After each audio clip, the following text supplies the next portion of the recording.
राजस्थान में कुरंजा महोत्सव का आयोजन मुख्य रूप से किस जिले के खीचन गांव में होता है? आंसर फलोदी। राजस्थान में कुरंजा महोत्सव का आयोजन मुख्य रूप से फलोदी जिले के खीचन गांव में होता है, जो इन प्रवासी पक्षियों के लिए प्रसिद्ध है। यह महोत्सव अक्सर दिसंबर के अंत में जैसे 26 से 27 दिसंबर 2025 या मार्च में आयोजित किया जाता है, जिसका उद्देश्य पर्यटन को बढ़ावा देना और कुरंजा पक्षियों के संरक्षण के प्रति जागरूकता फैलाना है, जिसमें सांस्कृतिक कार्यक्रम और पक्षी दर्शन कार्यक्रम शामिल होते हैं।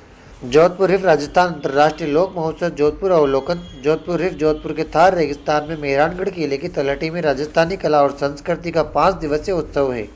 राजस्थान में कुरंजा एक पक्षी प्रवासी है जो साइबेरिया और मध्य एशिया से हजारों किलोमीटर का सफर तय करके सर्दियों में सितंबर से मार्च तक यहाँ आता है और जोधपुर व बीकानेर संभाग के गाँव खासकर खीचन गाँव में स्थानीय लोगों के द्वारा दाना पानी के स्वागत के लिए जाना जाता है। 2025 तक राजस्थान में मुख्य रूप से 33 साकेत निषिद्ध क्षेत्र है, जिनमें वन्य जीवों की सुरक्षा के लिए शिकार करना कानून प्रतिबंधित है और नए जिलों के गठन के बाद जोधपुर ग्रामीण व बीकानेर में सर्वाधिक 5-5 क्षेत्र है। भारतीय सेना की गोल्डन कटार द्वारा दिसंबर 2025 में बाड़मेर कच्छ क्षेत्र में वायुसेना के साथ की संयुक्त अभ्यास को आयोजित किया जा रहा है। आंसर मरुज्वाला। भारतीय सेना की गोल्डन कटारा डिवीजन समय समय पर विभिन्न युद्धाभ्यास आयोजित करती रही है, जिनमें से हाल ही में दिसंबर 2025 में बाड़मेर कच्छ क्षेत्र में वायुसेना के साथ साथ संयुक्त अभ्यास जैसे मरुज्वाला शामिल है, जो अत्याधुनिक तकनीक, ड्रोन, रोबोट का उपयोग करते हुए थार रेगिस्तान की चुनौतीपूर्ण परिस्थितियों में सामरिक कौशल और अंतर सेवा समन्वय को बढ़ा रहा है और यह युद्धाभ्यास भारतीय सेना को भविष्य की चुनौतियों के लिए तैयार कर रहा है। बाड़मेर और कच्छ के क्षेत्र में वायुसेना के साथ एक बड़ा युद्धाभ्यास किया गया, जिसमें ड्रोन और रोबोटिक्स जैसी तकनीकों का इस्तेमाल किया गया ताकि रेगिस्तानी युद्ध में सामरिक क्षमता बढ़ाई जा सके। ऑपरेशन सिंदूर के दौरान पाकिस्तान को पराजित करने के बाद भारत की तीनों सेनाएं लगातार थार के रेगिस्तान को लेकर रण ऑफ कच्छ और अरब सागर पर युद्धाभ्यास में जुड़ी है। ड्रोन रोबोट वॉरफेयर के लिए सेना को तैयार करने के लिए लगातार मॉडर्न वारफेयर का अभ्यास किया जा रहा है। हाल ही में राजस्थान की किस विभूति को समाचार में उल्लेखित राष्ट्रीय हस्तशिल्प पुरस्कार प्राप्त हुआ है? आंसर गायत्री रानी।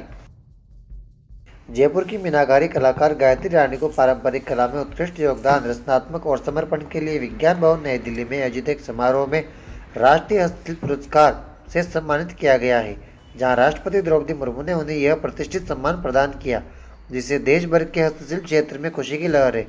गायत्री रानी जयपुर की मीनाकारी कलाकार है, उन्हें राष्ट्रीय हस्तशिल्प पुरस्कार से सम्मानित किया गया है। यह पुरस्कार मीनाकारी कला में उनके विशेष योगदान, उत्कृष्ट रचनात्मक और निरंतर समर्पण को मान्यता देता है। राष्ट्रपति द्रौपदी मुर्मू ने उन्हें यह पुरस्कार प्रदान किया, जो समारोह विज्ञान भवन नई दिल्ली में आयोजित किया गया था। इस कार्यक्रम में भारत भर से कलाकार और हस्तशिल्प से जुड़े हितधारक शामिल हुए। राजस्थानी लघु चित्रकला मेवाड़, मारवाड़, किशनगढ़, मणिठनी, बूंदी, कोटा, जयपुर जैसे विभिन्न शैलियों के लिए विकसित हुई, जिनमें दरबारी जीवन, धार्मिक ग्रंथ और प्राकृतिक दृश्यों का चित्रण होता है। राजस्थान के किस जिले के एसएमएस अस्पताल में एक ही दिन में 1908 लोगों को BLS का प्रशिक्षण देने के लिए Oxford book of world record में मान्यता मिली है? आंसर जयपुर। एसएमएस अस्पताल के ट्रॉमा वार्ड में स्किल और लैब और रोटरी क्लब जयपुर सिटीजन को जयपुर के एक ही दिन में 1908 लोगों को बेसिक लाइफ सपोर्ट का प्रशिक्षण देने के लिए Oxford book of world record में मान्यता मिली है। रिपोर्ट के अनुसार प्रशिक्षण कार्यक्रम शनिवार को सुबह 8 बजे से शाम 5 बजे तक JLN मार्ग पर 5 स्थानों पर आयोजित किया गया।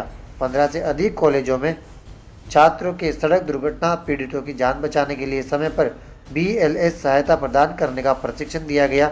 यह प्रशिक्षण राष्ट्रपति पुरस्कार से सम्मानित BSL विशेषज्ञ राजकुमार राजपाल और राधे लाल शर्मा के मार्गदर्शन में, साथ ही विजेंद्र गुप्ता, राकेश जागा, सीमा सारस्वत, उर्वशी सिंह और सीनू सिंगल के सहयोग से आयोजित किया गया है। राजस्थान में अरावली पर्वतमाला से सर्वाधिक नदियां किस क्षेत्र से निकलती है, जहां बनास, लूनी, साबरमती जैसी प्रमुख नदियां उद्गमित होती है, जो अरावली के पूर्वी और पश्चिमी ढलानों पर जल निकासी करती है? आंसर दक्षिणी अरावली। दोस्तों, डेली क्लासेस की अपडेट के लिए आप टेलीग्राम ज्वाइन कर लीजिए और साथ ही इंस्टाग्राम को भी फॉलो कर लीजिए। वीडियो अच्छी लगी हो तो इसे लाइक करके चैनल को सब्सक्राइब भी कर लीजिए। कल फिर मिलते हैं। Thank you.